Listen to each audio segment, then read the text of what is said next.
ہم کشمیریوں تک اللہ کا دین پہنچ جانا چاہیے. اس کی فکر کہاں کہاں ہوئی ہے؟ جواب ایک اللہ کا کرم، اللہ کی مہربانی، اور نمبر 2 جناب رسول اکرم صلی اللہ علیہ وسلم نے اپنی مبارک قبر میں ہماری فکر کی ہے.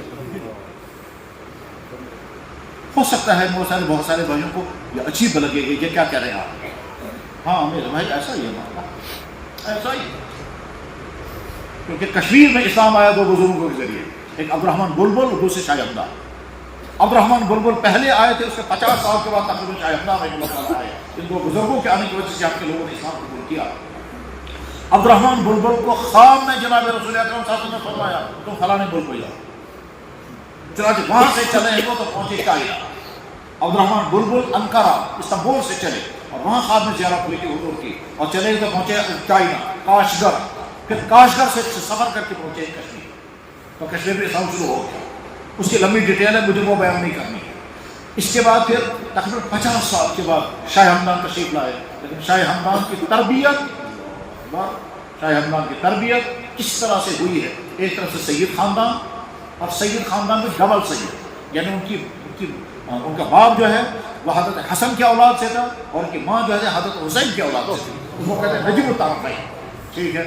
شاہ ہمدان رحمہ اللہ تعالیٰ چھوٹی عمر کے تھے. اللہ کے نبی علیہ السلام کی خواب میں زیارت ہوئی ہے. فرمایا علی، ان کا نام علی تھا، تو فلاں کے پاس. اس وقت تک جس بزرگ کے پاس وہ پڑھتے تھے، جس بزرگ سے تربیت پا رہے تھے، وہاں سے فارغ ہو چکے تھے. پھر فرمایا فلاں کے پاس جاؤ. چاہے اس دوسرے بزرگ کے پاس پہنچے شاہ ہمدان، اور جب وہاں جا رہے تھے تب وہاں پہنچے نہیں تھے. وہاں جو بزرگ تھے سیف الدین محمود بزدقانی، ان کو خواب میں اللہ کے نبی علیہ السلام آئے. فرمایا میرے خاندان کا پیارا بچہ تمہارے پاس آ. وہ چوکنا انتظار میں ہے، کون بچہ آ رہا ہے، کب آ رہا ہے. شاہ ہمدان میر سے ہمدانی پہنچے، انہوں نے استقبال کیا، مہمان بنا کر کے خوب خیرت التواضع کی، مہمان بنا کر خوب خدمت کی، سر پر بٹھایا. اور چونکہ پڑھنے کے لیے آئے تھے، اسے علمی تربیت بھی کی، روحانی تربیت بھی کی، اخلاقی تربیت بھی کی، یہاں تک کہ سال کے بعد شاہ ہمدان آفتاب بن گیا. اور کیا آفتاب بن گیا؟ علامہ اقبال نے کہا ہے سید السادات سالار عجم، دست او معمار تقدیر امم، داد علم و صنعت و تہذیب و دین. یعنی وہ شخص ہے جس کے ہاتھ میں قوموں کی تقدیر کی کنجی ہے. دست او معمار تقدیر امم، داد علم و صنعت و تہذیب و دین. ٹھیک ہے، شاہ ہمدان تیار ہو گیا. اب سوال یہ ہے کشمیر آنا ہے یا نہیں. وہ جانتے نہیں تو کشمیر کیا ہو سکتا ہے، کبھی سنا ہوگا کشمیر کوئی جگہ. وہ کیوں آتے یہاں؟ وہ تو حکمرانوں کے خاندان کے تھے، ان کے والد بہت اونچے عہدے پر تھے، بلکہ شاید اپنے علاقے کے گورنر تھے ان کے والد. اور وہاں جو بادشاہ تھا اس زمانے میں امیر تیمور، اس کو فکر لگ گیا کہ یہ شاہ ہمدان میری حکومت کا تختہ الٹ کر خود سربراہ بن جائے. اس کو بلا کر کہا بھی تھا کہ کیا تم میری حکومت الٹنا چاہتے ہو؟ انہوں نے کہا مجھے نہیں چاہیے حکومت. وہ بیچارہ مطمئن ہو گیا کہ چلو مجھے ڈر تھا یہ میری حکومت تک آ جائے. خیر مجھے وہ سب نہیں سنانا ہے. حضرت شاہ ہمدان رحمہ اللہ تعالیٰ اسی حال میں تھے. ایک دن مراقبے میں بیٹھے ہوئے ذکر اللہ کر رہے تھے.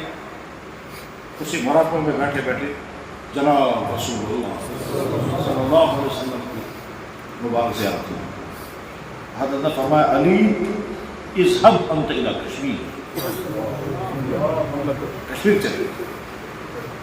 اور شاہ ہمدان کشمیر سے. میرے بھائیوں ہماری فکر کہاں ہوئی ہے؟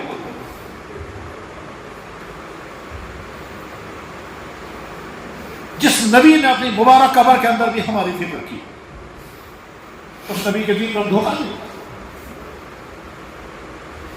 پھر حضرت تشریف لائے یہاں اس زمانے میں حکمران تھا شہاب الدین. شہاب الدین کو فکر لگے یہ میری حکومت اچھی ہے. حضرت کو کیا حکومت ہوگا، استقبال کیا اس نے. پھر آگے حضرت نے کیسے یہاں کام کیا اس کی تفصیل مجھے نہیں بتانی ہے، وہ تو لمبی تفصیل ہے. میرے بھائیو اس طرح سے ہم کو اللہ کا دین ہم تک پہنچا ہے. میرے نوجوان بھائیوں سوچو، جن ماں باپ کے تم اولادیں ہو اور ماں باپ کا دین پہنچا ہے اس طرح سے قربانیوں کے ذریعے سے اور ہوتے ہوتے ہم تک پہنچا ہے. سلام ہمارے ان والدینوں کو جنہوں نے اس زمانے میں ان بزرگوں کے ہاتھوں پر اسلام قبول کر لیا. وہ اسلام قبول نہ کرتے تو نہ جانے آج ہم کہاں ہوگا.